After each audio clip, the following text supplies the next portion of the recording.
I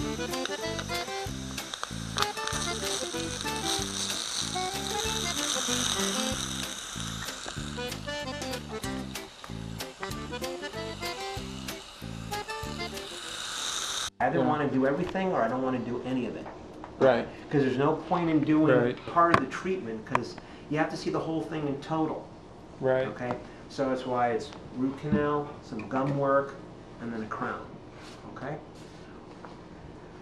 Or we just play Russian roulette with this thing and wait till something catastrophic happens, then we probably take it out. Scare tactics, they work with me. Well, no, it's an option, all right? Okay. And what I'm saying is you could even decide to do that now and just get an implant. I like it's completely foreseeable that this tooth will need all this treatment, and so that's why the time to do it, as far as I'm concerned, because you can foresee these things being necessary and a high probability to do it before you start having pain or problems. Okay.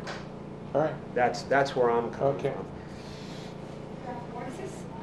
What phone number do you want to use, by the way?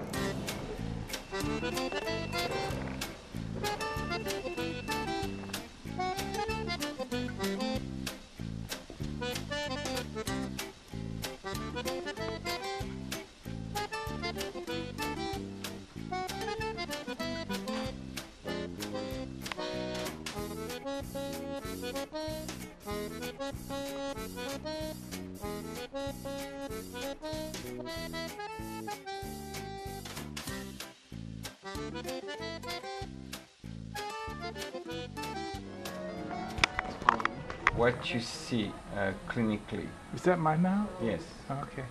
So what you see here, you see a fairly large amalgam, and then you see also a large composite here, and then the gum here is a little bit reddish and inflamed and bleeding on contact, and that is because what is hard to show, and because it's hard to show, it's also hard for you to clean because it's fairly inaccessible, is just beyond that hole here, beyond that corner here, you have a hole.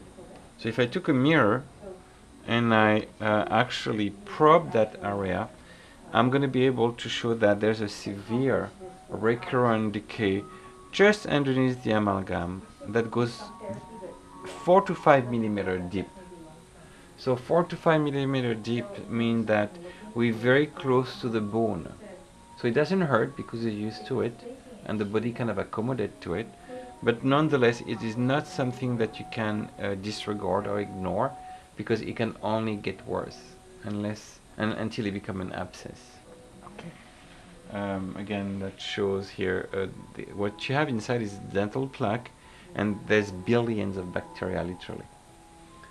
So not enough to make you sick. That is so convincing. It is very convincing. Really convincing. Yeah, but it's better to work with somebody who understands what I'm doing because it is a process to go through treatment. So if you're part of the solution, you're no longer part of the problem. Okay. And then here, this is where you have your very deep amalgam, and here this is where you have the it's called recurrent decay. So this is where the bacteria can go in. Now there's two things to consider. There's two considerations. There's the tooth itself and the support tissue. So the support tissue is in fact the bone and the gum. And you cannot consider one without the other. You cannot just ignore one and treat the other, or ignore the other and treat one. Okay. So it has to be done in kind of a synchronicity and an harmonious manner.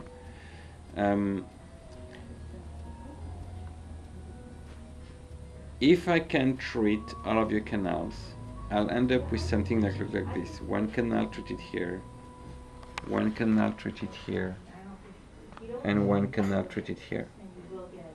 And the way it shows on the X-ray is you'll have a beautiful cork in here, you'll have a beautiful cork in here, you'll have a beautiful cork in here, and that is good, and that is called root canal therapy. So root canal therapy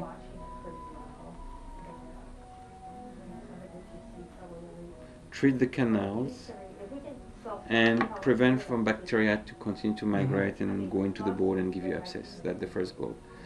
But if you do root canal therapy and you cannot restore the tooth, it is pointless.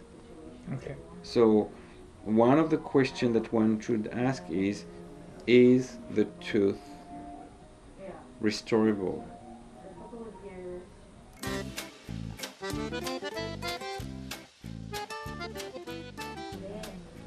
And no matter how you do it, you have to take into consideration the timing. Time is the essence of success in an organized work. If you don't have the right timing, you can lose an opportunity that and this is what actually I developed 10 years ago. It's called endo-implantology. It's a mix of knowledge between implantology, endodontics, bone grafting, and CT scan. So I combine a lot of different knowledge together to create a decision-making process and new protocol.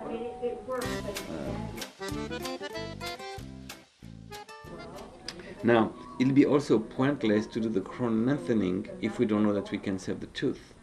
So it's a little bit like the eggs and the chicken. Who do you start with? Who makes that decision? The farmer. And I'm the farmer in the situation. Okay, great. All right. Yeah.